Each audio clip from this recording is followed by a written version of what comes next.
What's going on, guys? In today's video I'm going to be showing you my new laser. I just did a big upgrade over the little 10 watt longer Ray 5. This thing is huge. When the guys at Monport said it was a big upgrade, they meant that quite literally. It's been a great little laser. I've had this for just over a year. This is what got me into the hobby of laser engraving, and I've had a ton of fun with it. So when it was time to upgrade, the folks at Monport offered me a good deal on this MP570, and I went for it. Now this is a 90 watt CO2 laser, and honestly, it's a whole different ballgame over those diode lasers. The longer, the algos, a lot of companies use sort of this same chassis. It's very portable, it's very beginner friendly, but this is kind of what else is out there. So if you've never really looked into a CO2 laser, there's a lot of interesting things going on under the hood, and I'm going to show you kind of the differences between the CO2 and the diode.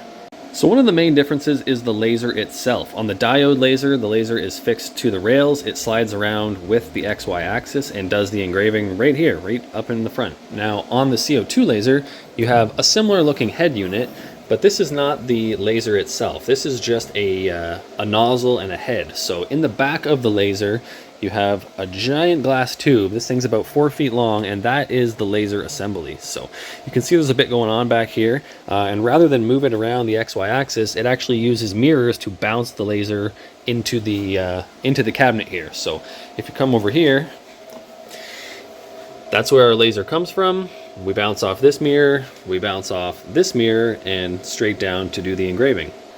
Now obviously they do that because the laser is not very portable. You couldn't have a 4-foot tube sitting inside the cabinet here, but this does add a bit of complexity. These are all adjustment screws, and when you get this laser, after shipping across the world, you have to do some calibration. These things can get bounced around, and there's a whole setup procedure to align these lasers before you can really start. Now mine was very close, I didn't really have to do anything, but that's a whole other video. If you're interested, I can drop a link below to a good video on how that works. So the next big difference is how these machines keep the laser assemblies cool. On the diode laser, you just have a little computer fan right here. It pulls air across the heatsink. That's really all it needs to keep a small laser like this cool. On the CO2 laser, we actually have a dedicated chiller. Pardon the noise, it's running right now, but this machine holds water and actually circulates it through the laser tube in order to keep it cool. This thing holds about 2 gallons of distilled water, and it flows the water through these tubes up into the laser assembly and through this glass tube to keep everything at a steady temperature. Now over here you can actually adjust the temperature. It comes basically set up for you. It'll keep the temperature of the water within 5 degrees of the ambient temperature in your space. So right now we're in my garage, it's a little cool, but this thing will maintain a temperature within 5 degrees of that set temperature. Now on the longer and similar lasers, we have a little control panel here. On the CO2 laser, we have something similar. It's just a little more in depth. We have a laser controller, a power supply, and these two computers allow communication between the screen up here. You have kind of a dedicated built-in screen, and it allows it to communicate with a computer just the same as a longer or another diode laser.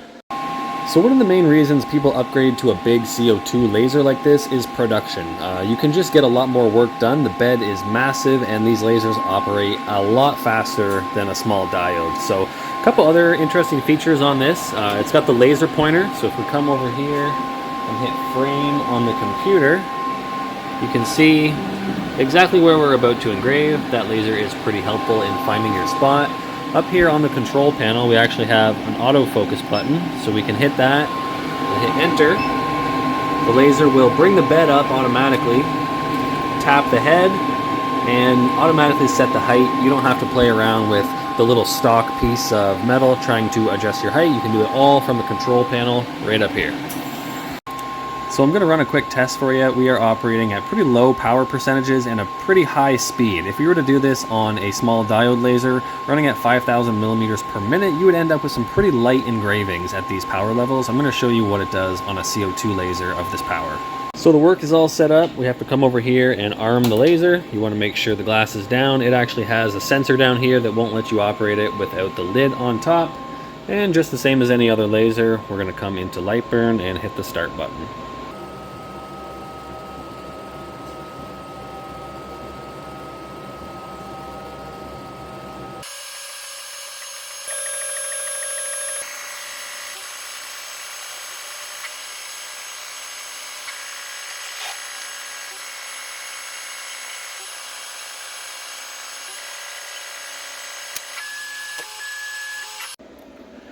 So that was definitely a lot more aggressive than needed, but I just wanted to make the point of showing how much power this thing actually has. Even at 30% at 5,000 millimeters per minute, this laser can burn clean through this 3mm really thin wood. So over here, these are probably the 3 speeds I would use for doing actual engraving. You have like a nice light, medium, and dark color.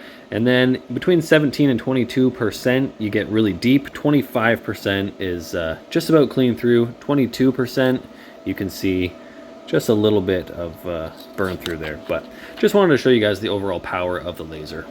One more thing to note, if you are looking at upgrading your laser to a CO2 laser or something a little higher power, you will also have to upgrade your Lightburn software. It doesn't use the same G-code, it uses something called Ruida, and you need the DSP license. So you can actually deactivate your license and go for the trial just to make sure it works. If you don't have the DSP license, you won't be able to find that Ruida controller down there. That allows it to communicate with this controller built into the laser. So I couldn't figure that out. There's not a lot of information on that online for laser specific, which one you have to have the DSP license for, but I emailed the people at Lightburn. They got back to me right away within the hour and said I do need to upgrade to that DSP license. So it's about $100 over and above the standard license. It's not the end of the world, but just something to make note of. You will have to upgrade that license as well.